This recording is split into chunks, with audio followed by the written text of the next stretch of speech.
The moment I walked into the office on Monday morning, I felt the tension crackling in the air like static before a storm. Whispers zipped across desks, and heads dipped quickly whenever I passed. I didn't need to ask what was going on. I'd been at the concert on Saturday night, center stage, watching it unfold on the giant screen with 20,000 strangers.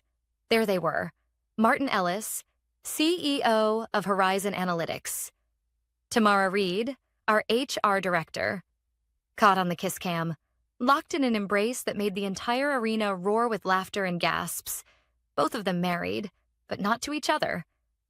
By Sunday morning, the video had gone viral. Clients, partners, even board members had seen it. And by Monday morning, Martin Ellis was out for blood. I was in the middle of logging into my workstation when I heard it. "Kira, my office, now." His voice sliced through the open space like a whip. Heads swiveled. Some coworkers winced. I stood, calmly straightened my blazer, and followed him. Inside his office, the door clicked shut with a finality that felt deliberate. Martin slammed a folder onto his desk, eyes burning. "You arranged this." I blinked, expression neutral. "I'm sorry?" "The concert, the tickets, the seats." His mouth twisted in a sneer. "You set us up. You made sure we were on that camera, and now I'm holding you accountable." He shoved a termination letter across the desk. My name already printed at the top. I picked it up slowly. Read the first few lines. Grounds for immediate dismissal. Breach of trust? Conflict of interest? My heart didn't race. My hands didn't shake. I simply looked up and met his eyes. "I understand." For a split second, something flickered in his expression. Surprise? Disappointment that I wasn't begging for my job? "You'll have security escort you out in 20 minutes. Hand over your badge, phone, and laptop before you leave." I nodded once. Of course. I turned and walked out without another word. I didn't go back to my desk. I didn't say goodbye. I just walked straight to the elevator, my personal phone already buzzing in my pocket. One new message from Claire, marketing director. "Is it true? You're out?" I typed back, "Looks like it, no worries." Because it wasn't just about Saturday night, not by a long shot. I'd known about Martin's affairs long before the kiss cam fiasco. Tamara wasn't the first. She wasn't even the fourth. Over the past 2 years, I'd quietly collected every breadcrumb, forwarded emails, calendar invites sent at 2 a.m., receipts charged to the corporate card, signed off by Martin himself. Affairs were just the tip of the iceberg. Hidden payouts to silence whistleblowers. Fake invoices submitted to inflate quarterly reports. Vendor kickbacks disguised as consulting fees. I hadn't said a word. Not yet. Because I knew the day would come when I'd need it. 20 minutes later, I placed my badge and company phone into the waiting security guard's outstretched hand. He gave me a sympathetic look. "Sorry, Kira. Orders from the top." I smiled. No hard feelings. I stepped outside into the summer air, took a deep breath, and pulled out my personal phone. I scrolled through my files. Everything neatly categorized. Transactions, email threads, wire transfers, screenshots. The manila folder Martin had pushed across his desk meant nothing. He thought firing me would silence me. What he didn't know? I wasn't planning to fight him for my job. I was planning to fight for something much bigger. By noon, I was sitting at a quiet cafe downtown, laptop open, coffee untouched.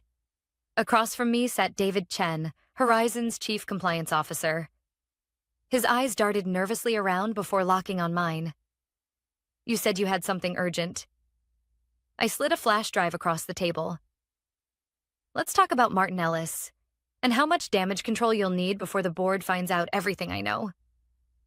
His hand trembled slightly as he picked it up. This wasn't about revenge. Not yet. This was the opening move, and Martin had just handed me the perfect reason to make it. David Chen didn't touch his coffee. He stared at the flash drive on the cafe table like it was ticking. "Kira, this is serious." His voice dropped to a near whisper. "If what you're implying is true." "It's all there," I said calmly. with timestamps, originals, correspondence, financial records. David's hands hovered over the flash drive before he finally pocketed it. "I can't make promises," he said carefully, "but I'll take this to legal." I gave him a small, polite smile. "You don't have to. I already did." His head jerked up. I folded my hands. "I sent copies to corporate counsel this morning, and the board chair. This is just a courtesy." David closed his eyes for a long second, processing. He wasn't a bad man, just a careful one. He'd kept his hands clean by never asking questions, and right now he realized he might be standing on a sinking ship. "I assume you have a plan." "I do." I met his eyes evenly.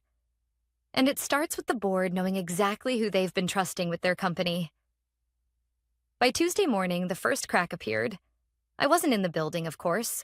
I was persona non grata now, but I didn't need to be. Claire from marketing texted me at 9:12 a.m. "Emergency board meeting called. No agenda listed. Martin looks pale." I allowed myself a small smile, because I knew why. On Monday night, after my meeting with David, I'd forwarded a formal report to Horizon Analytics board chair, Eleanor Price. Eleanor wasn't the typical corporate puppet. She was a former federal prosecutor who'd built her reputation on corporate fraud cases before joining Horizon's board. I'd attached everything: the fake invoices, the falsified expense reports, the hush money payments buried in department budgets. And I'd added a simple professional cover note. "As a former Horizon employee, I believe it is my ethical duty to disclose this information to the board. Please find attached evidence of repeated unethical and potentially illegal conduct by CEO Martin Ellis. I am available for questions." At exactly 10:04 a.m., I got an email from Eleanor herself. Short and to the point. "Kira, thank you for bringing this to our attention. We are reviewing the materials. Please expect a follow-up by end of week. Regards, Eleanor." I read it twice. Then I closed my laptop. The wheels were turning, but I wasn't done. I reached out to 2 ex-colleagues, both in finance, both quietly fed up with Martin's manipulations, and they'd been waiting for someone to start this. By Wednesday, I had affidavits signed, detailing how Martin had pressured them into adjusting quarterly forecasts. Claire messaged me again that afternoon. HR called in. "Board's requesting Tamara's resignation." I typed back, "Just Tamara?" Her reply came with a winking emoji. "For now." That evening, I met with Jordan Blake, a journalist from The Ledger, a respected business news outlet. We'd known each other professionally for years. He trusted my word. And more importantly, he trusted my documentation. "I'm not asking you to publish anything yet," I told him as we sat in a quiet bar, the hum of evening traffic outside. "I just want you to know, if a story breaks, I want it to be accurate." Jordan leafed through a handful of printed documents I'd brought. Nothing confidential, nothing that would compromise legal action, but enough to paint a very ugly picture. "Looks like a pattern," Jordan said quietly. "A bad one." "Exactly." I met his eyes. "And it's been happening right under the board's nose." Thursday morning, the fallout began to spread inside Horizon. Claire's message came in at 8:50 a.m. David Chen requested a closed-door session with the board this morning. Martin looked not happy. At noon, compliance team locked in legal's office? No one knows why. By 3 p.m., Tamara's LinkedIn updated. "Open to work. She's out." I didn't reply. I didn't need to. The cracks weren't cracks anymore. They were fractures. But I knew Martin. He wasn't going to go down without a fight. I could already imagine his next move. Deny everything, blame subordinates, threaten legal action against disgruntled employees. That was his pattern. Which is why, that night, I drafted one more email. Subject line: formal request for whistleblower protection recipient Eleanor Price, board chair. Attached, my formal statement under legal counsel. I hit send. Then I leaned back in my chair. The first move had been made. The board was watching. The press was circling. And Martin Ellis? He was running out of places to hide. By Friday morning, Martin finally played his hand. I wasn't surprised. In fact, I'd been waiting for it. At exactly 8:17 a.m., my personal phone buzzed with a notification. Cease and desist letter, Horizon Analytics. Delivered via email by Dawson and Harlow LLP, the law firm Martin kept on retainer. I opened the document with a calm I didn't entirely feel. Cease any and all defamatory statements regarding Mr. Ellis. Unauthorized use of confidential company information. Further action will be pursued if this matter is not resolved immediately. I read the 2-page letter twice. Then I forwarded it to my attorney, Renee Collins, with a brief note. Expected this. Your move. By 9:30 a.m., Renee responded. Standard intimidation tactic. No merit. Already drafting response. I smiled. Renee wasn't just any attorney. She specialized in corporate whistleblower cases. When I'd first contacted her weeks ago, I'd already suspected things might get ugly. She was why I'd documented everything with forensic precision. Every screenshot time-stamped. Every email traceable. Every file secured on encrypted drives. I wasn't naive. I knew Martin would try to scare me off with legal threats before the board could act. But I also knew the truth. And I knew how to protect myself. At 10:12 a.m., Claire messaged me again. Big blow-up in the executive conference room. Martin stormed out. Eleanor called for a board-only meeting after. At 11:45 a.m., it's doing a forensic audit on Martin's accounts. That's gotta be bad. I typed back, it is. I knew exactly what they'd find. Or rather, what they wouldn't. Because 3 months ago, I'd discovered that Martin had been rerouting company funds through a shell vendor account. Harper Consulting. A firm that didn't exist outside of 2 fake invoices and a P.O. box in Delaware. I hadn't touched that evidence yet. I'd been waiting for the right moment. At 1:05 p.m., Eleanor herself called me. Not an email. A direct call. I stepped into a quiet hallway before answering. Kira, this is Eleanor Price. Good afternoon, Eleanor. Her voice was calm, controlled, but underneath I could hear the current. I wanted to inform you personally. The board has opened a formal internal investigation into Mr. Ellis. We've engaged independent auditors. We'll need your cooperation. Of course. I replied evenly. I'll provide any documentation required. And for the record, she added, we've reviewed the cease and desist you received this morning. That was not authorized by the board. I allowed a small, knowing pause. Understood. Eleanor exhaled, a slight softening in her tone. You've handled this with professionalism, Kira. We'll be in touch. By late afternoon, the pressure inside Horizon's headquarters had reached a boiling point. Miguel, a senior analyst from finance, messaged me. Word is Martin's trying to pin the Harper Consulting invoices on lower management. I shook my head, almost impressed by his nerve. Classic Martin. Blame downward, protect upward. But this time, it wasn't going to work. At 5:30 p.m., I met Renee at her office downtown. She handed me a sealed envelope, her formal response to Martin's cease and desist, filed with both Horizon's board and their external counsel. You're fully protected under federal whistleblower statutes, Renee said firmly, and I've made it clear any further intimidation will be met with immediate legal action. I nodded, taking a slow breath. This isn't just about Martin anymore, I said quietly. It's about the culture he created, the people he used, manipulated, threw under the bus. Renee gave me a rare smile. And now they're all watching him fall apart. By the time I got home, Claire had sent one last message for the day. Rumor, Martin tried to tender his resignation. Eleanor refused. They want him on the record for everything first. I replied, smart. Because if Martin walked now, he'd control the narrative.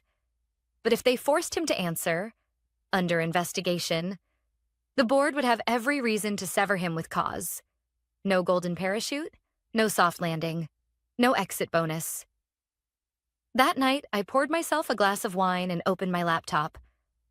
I wasn't celebrating. Not yet. But for the first time in years, I felt steady.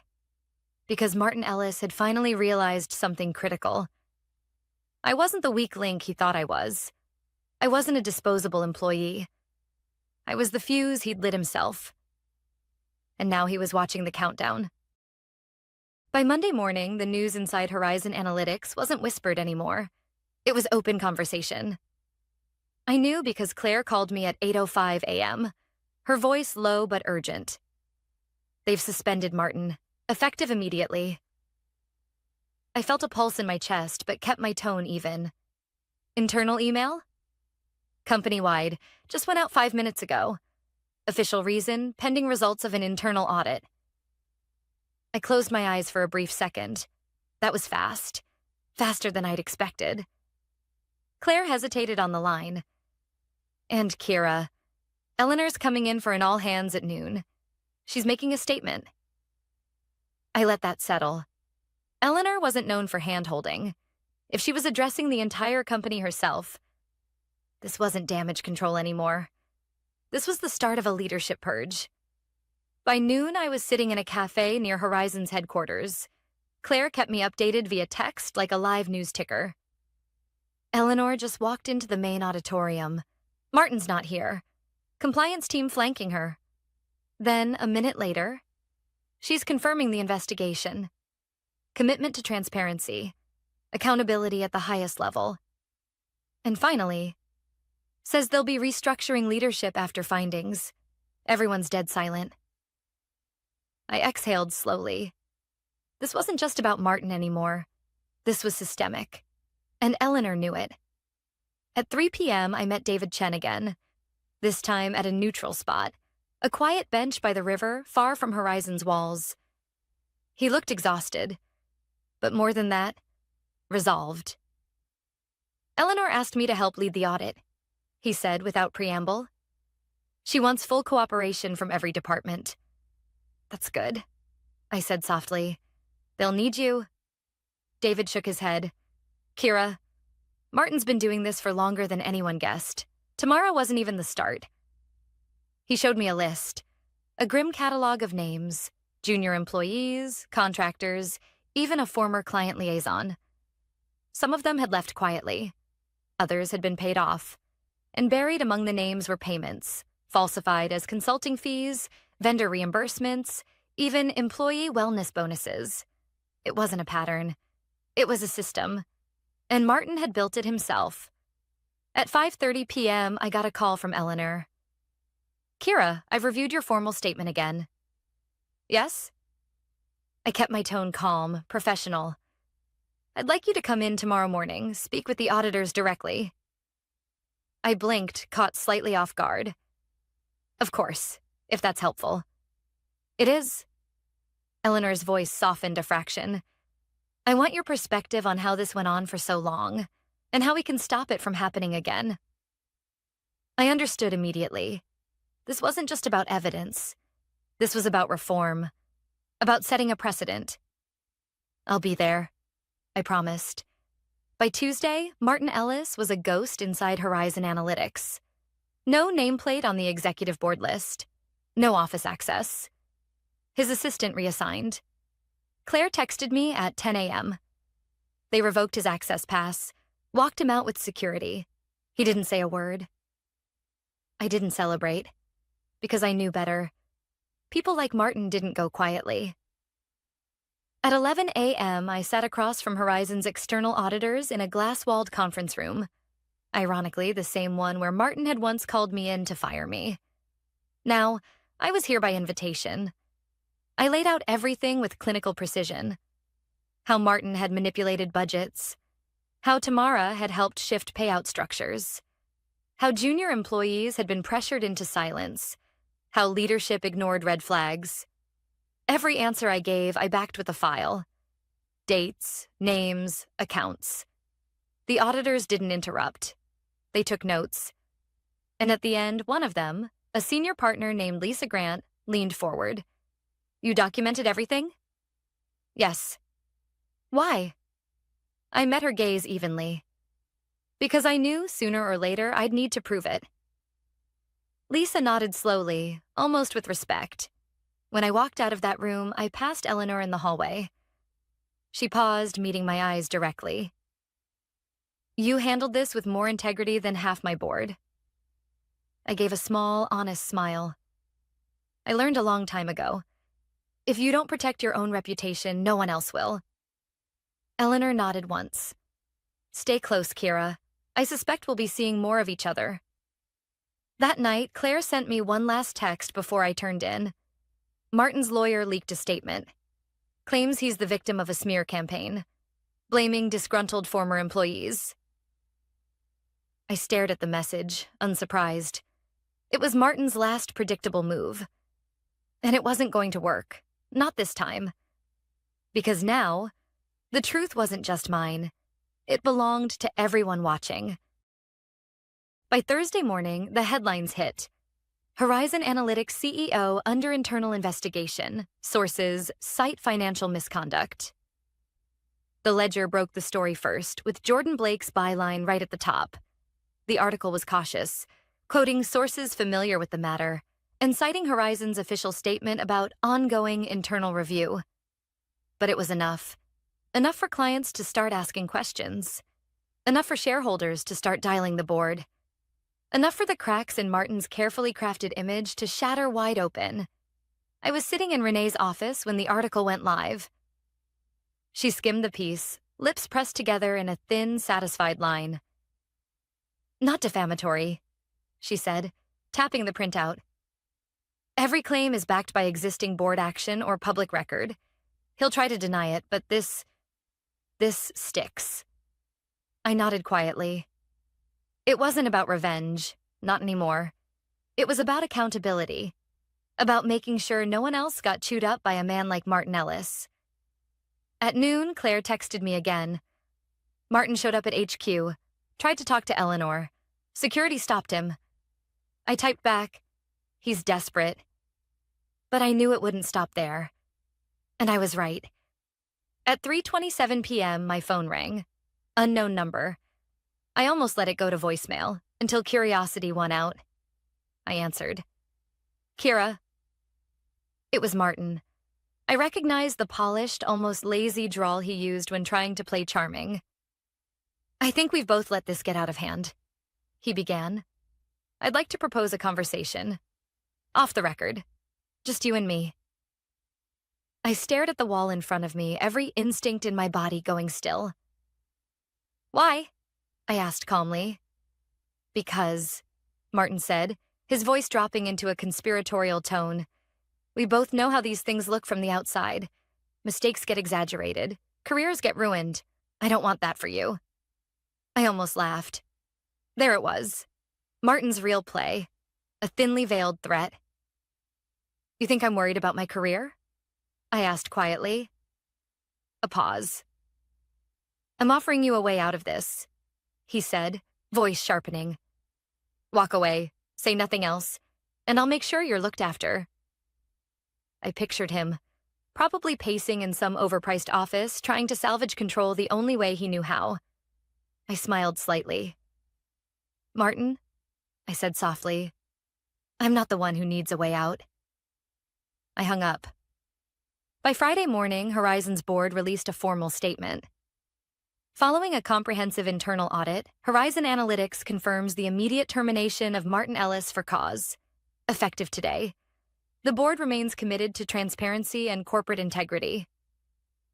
They didn't mince words. They didn't offer soft explanations. And for once, they didn't protect him. I sat in Eleanor's office that afternoon. She poured 2 cups of black coffee before sitting opposite me. "I wanted to say thank you, Kira," she said simply. "You didn't have to come forward. Many wouldn't have." I met her eyes. "I didn't do it for the company, or the board." Eleanor nodded. "I know." She sipped her coffee, studying me carefully. "I'm extending an offer. Head of Ethics and Compliance. Horizon needs someone who's proven they can stand their ground, and I'd like that person to be you." I blinked, surprised despite everything. "Eleanor," she smiled faintly. "Think about it." And for the first time, I did. At 6 p.m., Claire sent me one last message for the day. Martin's lawyer released a statement. No comment. He's gone. I stared at the words for a moment. It didn't feel like victory. Not exactly. It felt like closure. The kind you get when you finally shut a door you should have closed years ago. I stepped outside into the early evening air. The city felt sharper, cleaner somehow. For the first time in weeks, I didn't feel like I was fighting a current. Because Martin Ellis wasn't just out of Horizon. He was out of places to run. And out of people willing to protect him. The following Monday morning felt strange. For the first time in years, I wasn't rushing through traffic or preparing for a tense executive meeting. I was sitting in a small corner cafe, the same one where I'd first handed David Chen that flash drive. The storm had passed. Martin Ellis was out. Horizon Analytics was in cleanup mode. And me? I had a decision to make. Eleanor's offer sat in my inbox, flagged and waiting. Head of Ethics and Compliance. Horizon Analytics, a full executive package, complete autonomy over internal investigations, direct reporting line to the board. It was the kind of position most people would kill for. But I wasn't sure I wanted it. After everything I'd seen, after everything I'd fought through, was it enough to walk back into the same building, wearing a different title? I stirred my coffee slowly, thinking about all the faces I'd worked with. The ones who'd quietly endured Martin's behavior. The ones who had stayed silent because speaking up had always meant risking everything. And the ones who had been pushed out, discarded when they became inconvenient. I wasn't angry. Not anymore. I was tired. At noon, I met Claire for lunch. She slid into the booth across from me, her usual quick smile softening when she saw my expression. So, have you decided? I shook my head. Not yet. Claire exhaled, folding her hands on the table. You'd be good at it, Kira. Better than anyone they could bring in. I know. I said it without pride, just fact. But? She prompted gently. I took a slow breath. I'm just not sure I want to spend the next chapter of my life cleaning up after people like Martin. Claire nodded, her eyes thoughtful. That's fair. We sat in comfortable silence for a moment before she added quietly, but maybe it's not about cleaning up after them. Maybe it's about making sure there's never another Martin in the first place. I looked at her. Really looked. And for the first time, I wondered if this wasn't about revenge, or even redemption. Maybe it was about legacy. That evening, I called Eleanor. She answered on the first ring. Kira, I've thought about your offer. And? I smiled slightly. I'll take it, but on my terms. Eleanor chuckled softly. I expected nothing less. Let's meet tomorrow morning to discuss. 1 week later, I walked back into Horizon Analytics. But this time, I wasn't the woman quietly gathering evidence in the shadows. I wasn't the dismissed employee. I wasn't the whistleblower fighting for survival. I was the head of ethics and compliance, and my first meeting was with the entire leadership team. I stood at the front of the main conference room, the same room where Martin once stood, spinning half-truths and empty promises. Now, every executive in Horizon sat facing me. Some wary, some curious, some openly skeptical. I met their eyes, one by one. This company let things slide for far too long. I began, my voice steady. We normalized behaviors we should have condemned. We ignored red flags because they were inconvenient. We protected people who should have been held accountable. I let that sink in before continuing. That ends today. A ripple moved through the room. Faint, but real. We're not here to patch holes. We're here to rebuild trust from the ground up. And if you can't get behind that, this is your opportunity to step aside now. Silence. Then, slowly, David Chen gave a small nod. Others followed. By the time I finished, the mood had shifted. I wasn't asking for loyalty. I was setting the standard.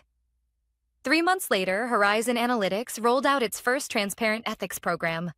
Real reporting channels. anonymous protections for whistleblowers, mandatory leadership accountability audits. It wasn't perfect.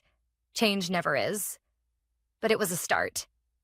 One evening, after a long day, I found myself looking out over the city skyline from my new office. Claire knocked softly on the doorframe. "You good?" she asked. I smiled. "I'm good." We stood there for a moment before she added, "You know, people talk. They say you turned this place upside down." I shrugged. Maybe. Or maybe I just turned it right side up. Claire laughed quietly, stepping back toward the door. "Either way, it's better with you here." As I watched her leave, I thought back to that moment when Martin handed me my termination papers, convinced he was silencing me. What he didn't know? He wasn't ending my career. He was handing me the microphone. Because sometimes you don't burn bridges. You rebuild them, the right way. And you make sure the wrong people never get to cross them again. My name is Jessica. I'm 38 years old, and for the past 9 years, I've worked as the senior account manager for Halverson Dynamics, a mid-sized engineering firm that survived on precision, timing, and client trust. I wasn't the loudest in the boardroom or the flashiest at networking events, but I built client relationships that held this company together through 2 market crashes and a pandemic. That morning started like any other. I was reviewing final details for a critical contract, a multi-year supply deal with Hensley Aerospace worth over $12 million. I'd spent 7 months on it. Countless late nights, international calls, emergency weekend meetings. The usual grind. But this deal? This would secure not just my team's future, but the entire company's stability for years. At 9:15 a.m., I walked into the conference room, laptop in hand, documents printed and signed by both legal teams, ready for the final client review. The room was full, the Hensley executives, their legal counsel, and our internal leadership. And then, there was him. Ethan Caldwell, our new CEO, 33. Harvard MBA, consultant turned executive with a LinkedIn profile packed with buzzwords like disruption and agile mindset. He'd been with us exactly 6 weeks. He didn't greet me when I walked in, just gave me that corporate shark smile as I took my seat at the end of the table. I opened my presentation folder. That's when it happened. Ethan stood up, smoothed his designer suit, and looked directly at me. "Jessica, I appreciate your years of service," he said, voice calm, almost friendly. "But effective immediately, your position is terminated." The room froze. I blinked once. My hand stayed on the folder. I felt every pair of eyes shift from him to me. The Hensley COO, a woman I'd flown to Tokyo with last spring, stared at Ethan like he'd just grown horns. I adjusted the stack of documents in front of me. "I hope tomorrow's contract signing goes as planned." Ethan gave a short, dry laugh. "What contract?" He smirked, glancing at the Hensley team like this was some inside joke. I met his eyes. "Guess you'll find out." The silence hit hard. For a second, nobody spoke. Then Ethan waved a hand. "Thank you for your time, Jessica. HR will be in touch." I gathered my things, carefully, methodically. No drama, no scene. But inside, I felt something sharp twist in my chest. Not humiliation, not fear. Something colder. I walked out of the room without looking back. At 11:45 a.m., I sat alone at Millstone Cafe, 2 blocks from the office. My phone buzzed twice with calls from HR. I let them go to voicemail. I stirred my coffee and stared at the client binder in my bag. The binder Ethan hadn't even realized existed. Because here's the thing about business. Relationships don't live in databases. They live in people. Ethan didn't know that I'd personally negotiated Hensley's engineering requirements down to the microspecs. He didn't know their COO hated direct negotiations with CEOs and preferred trusted relationship managers. Me. He didn't know I'd resolved their supplier crisis last quarter at 3 a.m. on a Sunday, but he was about to find out. At 2 p.m., I called Helen, my mentor and former director before she retired last year. I hadn't spoken to her since her retirement party. "Jess?" she answered, surprised. "Everything okay?" Ethan fired me. A pause, then a slow exhale. "He fired you? Before the Hensley signing?" "Right in front of them." Another pause. "He's a dead man walking." I smiled for the first time that day. "Thought you'd say that." "You have the relationships. You hold the keys. They'll walk with you." I sipped my coffee. "We'll see." At 5:30 p.m., I sat at my kitchen table watching the sun dip behind the skyline. My phone vibrated with a text from Sophie, the Hensley account lead. "Is it true? You're no longer with Halverson?" I stared at the screen for a long moment. Then I typed back, "It's true." Her reply came instantly. "We need to talk. Urgently." I leaned back in my chair, heartbeat steady. Ethan thought I was a name on a payroll sheet. Tomorrow morning, he'd learn I was the reason the deal existed. And I hadn't even started yet. At 7:30 a.m. the next morning, I sat at my usual corner table in Brew & Company, the coffee shop across the street from Halverson's headquarters. My laptop was open, but I wasn't working. Not yet. I was waiting. At exactly 8:05 a.m., my phone buzzed. "Sophie. Jessica, we're pulling the signing. We won't move forward without you." I read the message twice. Not angry. Not confused. Calm. I replied with a single word. "Understood." I leaned back, watching the office windows across the street. Halverson's logo gleamed on the glass. Sleek, modern, impressive. A perfect symbol of everything Ethan Caldwell wanted people to believe about the company. But inside those walls, cracks were forming. At 8:42 a.m., my former assistant, Carla, texted me. "Ethan's storming around the office. Hensley just called. They said they won't sign until they speak with you directly. He's freaking out." I took a slow sip of my coffee. I could almost hear Ethan's clipped, impatient voice. The man had been in charge for 6 weeks and thought power came from barking orders. The real power? That came from trust. At 9:15 a.m., my phone rang. Unknown number. I answered. "Jessica. Ethan Caldwell." His voice sounded tight, clipped. "There's been a misunderstanding." I almost smiled. "Misunderstanding?" "I'm sure you've heard. There's been some confusion with Hensley. Obviously, we want to resolve this quickly." "Obviously." "We need you to come in. Today." I set down my coffee slowly. "I don't work for Halverson anymore.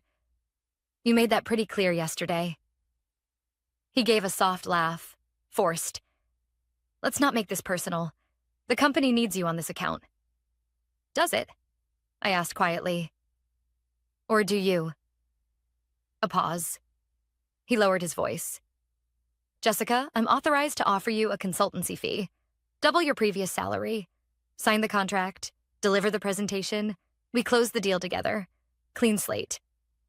I let the silence stretch. Then I said, "I'm meeting with Hensley at 10. I could almost hear his sharp intake of breath. "Where?" "Somewhere you won't be." I hung up. At 9:58 a.m., Sophie arrived at the cafe. Her expression told me everything before she even spoke. "He actually fired you?" she asked, sitting across from me. "Yesterday, right before the final review." She shook her head, folding her arms. "Does he have any idea how much prep this deal required? The custom compliance checks alone took 3 months." I nodded. "He thinks relationships are optional." Her eyes hardened. "They're not. Hensley isn't signing with Halverson." I studied her face. "Are you sure?" "We don't work with companies that treat their people like numbers." She leaned in slightly. "But we might work with people we trust, wherever they go." That was the moment it shifted. Not anger, not revenge, just clarity. At 11:30 a.m., Carla sent another text.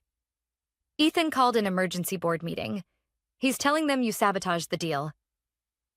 I stared at the message, letting it sink in. Sabotaged? Typical. When things fall apart, some people blame the storm. Others blame the weather report. I replied, "Tell him I wish him luck." At 1 p.m., Helen called. "You met with Hensley?" "Yes." "And?" "They're open to a new partnership. Independent consultancy. They said they'd move their business, if I'm leading it." Helen gave a low whistle. "So, what's your move?" I looked out the window at Halverson's building. "I'm not making one." "They are." At 3:15 p.m., my LinkedIn inbox lit up. 3 messages, all from former clients, all asking the same thing. "Heard what happened. Where are you headed next?" "Thinking of moving our business. Would love to work with you directly." "Please tell me you're consulting. We need someone like you." By 4 p.m., I'd made my decision. I wasn't going back. I wasn't taking revenge. I was moving forward. And I was taking everything Ethan thought he owned, trust, loyalty, and business, with me. At 5:30 p.m., as the office lights flickered off across the street, my phone buzzed again. Ethan. This time, I didn't even bother to answer.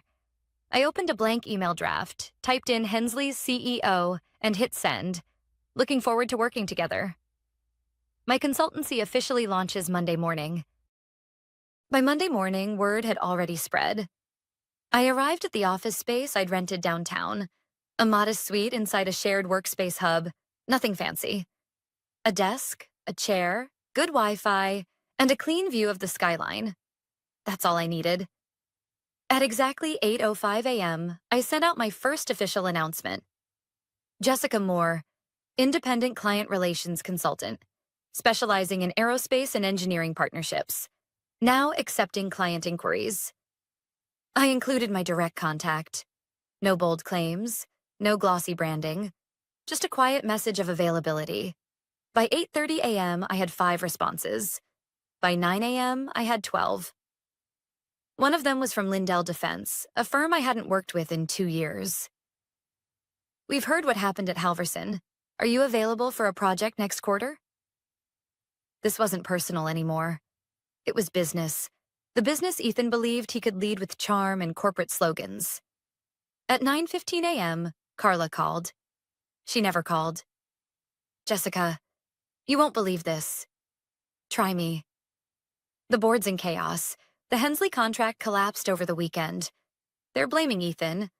Well, some of them are. The others think you engineered the whole thing. I kept my voice even. "Engineered? By what? Leaving quietly?" She exhaled hard. "He told them you refused to hand over proprietary client data, that you locked him out of the systems." I nearly laughed. "I left everything on the shared drive, Carla. You know that." "I know, but they don't." I leaned forward in my chair. "What's the mood inside?" "Panic." A pause. "Jessica, I'm thinking of leaving." I closed my eyes for a moment. Carla had been my assistant for 6 years. Loyal, sharp. The kind of person who never asked for credit but kept every project running. "You know where to find me," I said quietly. By noon, the story hit the industry grapevine. Halverson Dynamics had lost Hensley Aerospace, the biggest aerospace account in their portfolio. The whispers started. Leadership mismanagement. Failure to retain key talent. Breakdown in client trust. I didn't spread those rumors. I didn't have to. At 1:30 p.m., Helen called. "You ready for the next step?" I smiled. "What do you mean?" "Jessica, you've got leverage. You've got clients. You've got momentum. Time to decide, do you want a freelance? Or do you want to build something bigger?" I let the question hang. I hadn't thought that far ahead. I was thinking, maybe small-scale consultancy? Helen laughed. "You're thinking too small." I stared out the window at the Kansas City skyline. Maybe she was right. At 3 p.m., Carla texted again. Ethan held an emergency all-hands meeting. He blamed the loss on client volatility. "Said you'd been planning your exit for months," I replied. "What did the team say?" Her answer came instantly. "Nothing. No one believed him. That said it all. At 4:45 p.m., I got a LinkedIn connection request. Ethan Caldwell. I stared at it for a long time before deleting it without a second thought. 2 minutes later, a message came from Marcus Trent, CEO of Lindell Defense. Coffee tomorrow? Interested in your take on relationship-driven client management. We're reviewing all contracts next quarter. Could be an opportunity. Helen's words echoed in my head. Bigger. At 5:30 p.m., I got a text from Sophie. We're officially ending talks with Halverson. The board signed off today. I texted back, I'm sorry it came to this. Her reply was instant. We're not. Some companies forget that trust isn't a contract clause. We don't. By 7 p.m., I sat on my balcony watching the city lights flicker on. Halverson thought I was expendable. Ethan thought I was replaceable. They were both wrong. I wasn't taking revenge. I wasn't plotting some grand downfall. I was simply doing what I'd always done. Building trust, honoring relationships, keeping my word. And now, the world was moving toward me. By Tuesday morning, my calendar was fully booked. At 8 a.m., I met with Marcus Trent from Lindell Defense at a small cafe near Union Station. He didn't waste time on pleasantries. I've been in this business 30 years, he said, stirring his espresso. And I've learned one thing.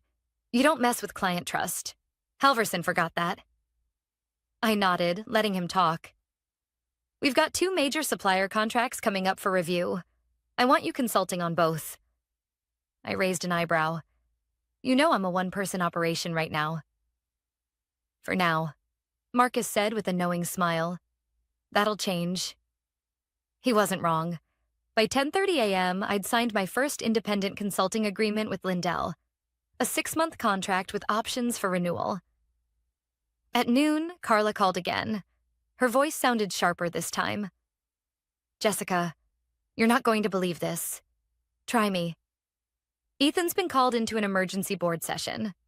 Closed doors. Word is, they're questioning his leadership. I leaned back in my chair. After one lost contract?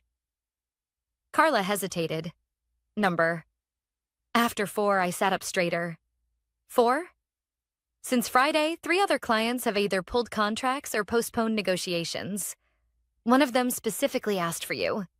Ethan couldn't answer their questions or explain why you were gone.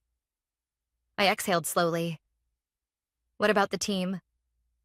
They're scared. People are dusting off resumes. Some are reaching out, asking if you're hiring.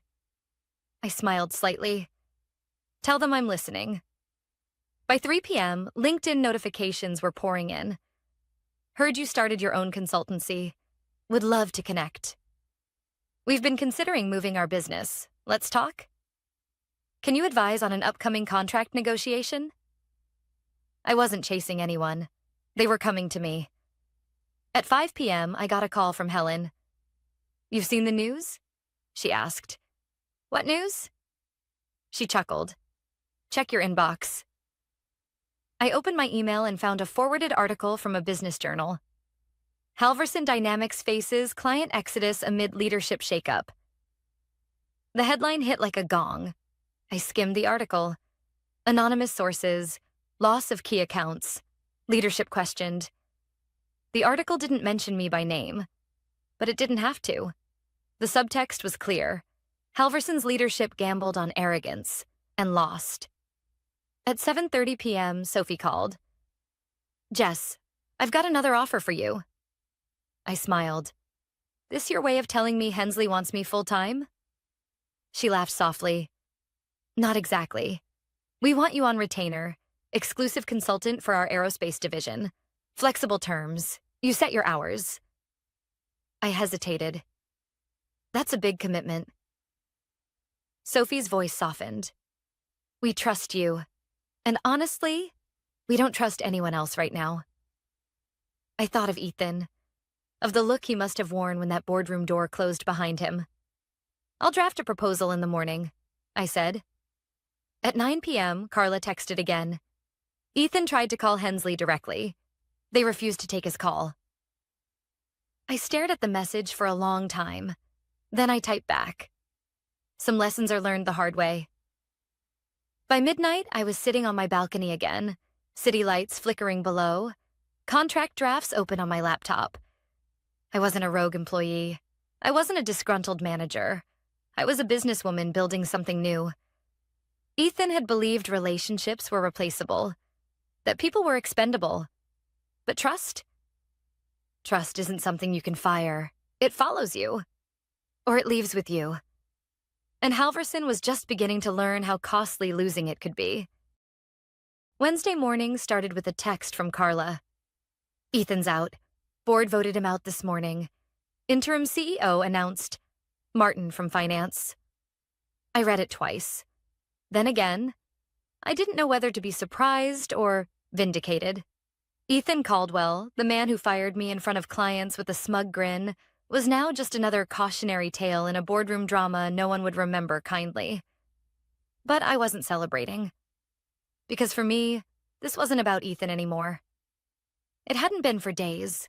This was about something bigger, a choice I hadn't realized I'd been making all along. At 10 a.m., I met with Sophie and Marcus in a private meeting room downtown. Here's what we're proposing, Marcus said, sliding a folder across the table. A joint consulting partnership. You lead. We back you financially. We bring in top-tier talent, my handpicked by you. I opened the folder. It wasn't a casual offer. Equity stake, performance bonuses, full control over operations. You want me to build a firm, I said, scanning the terms. We want you to build the firm, Sophie corrected. The one companies like ours actually trust.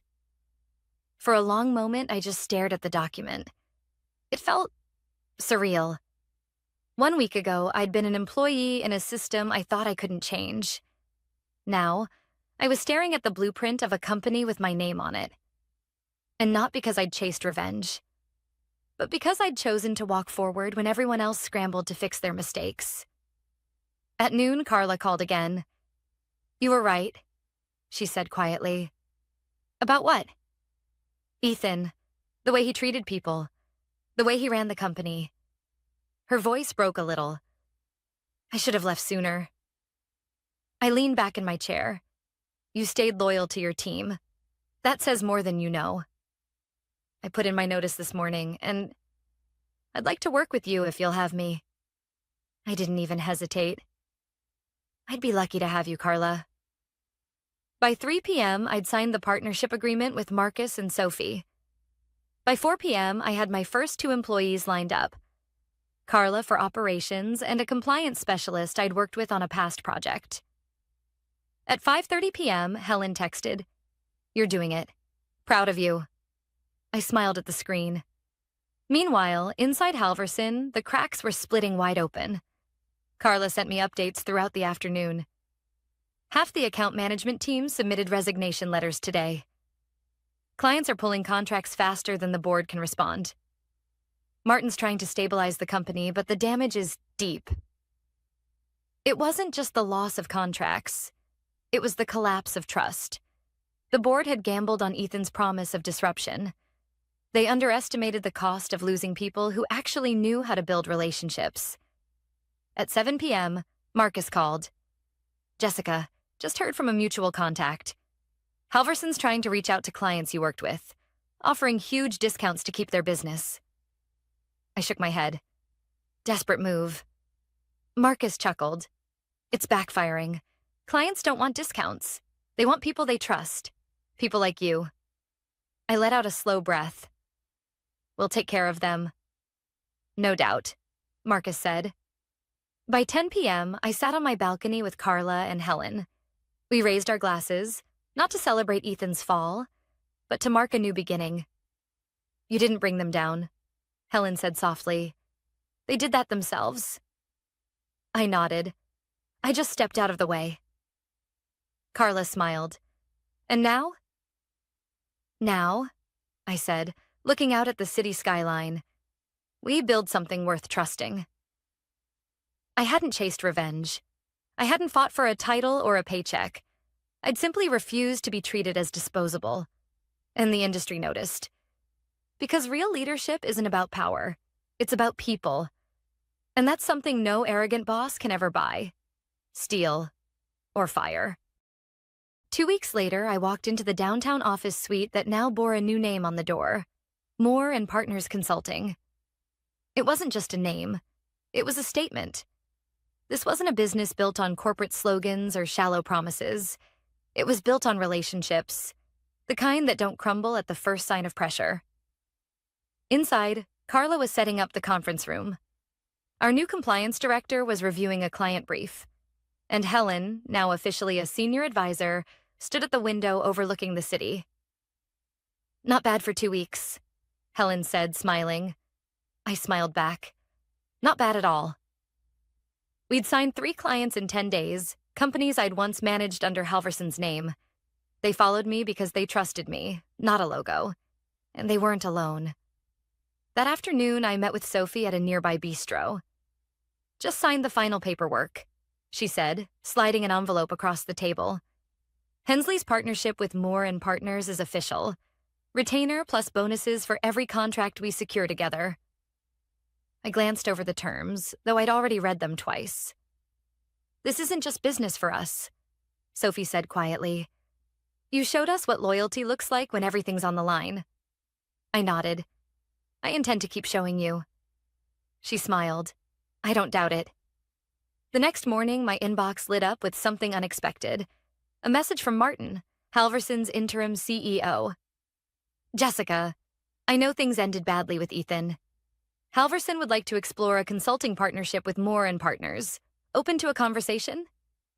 I stared at the email for a long time. It wasn't lost on me how quickly things change when the power dynamic shifts. But I didn't reply right away.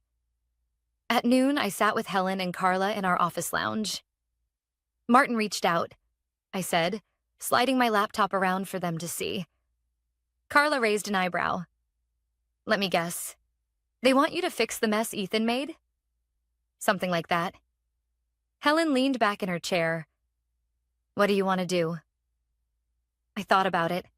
About the countless hours I'd poured into Halverson.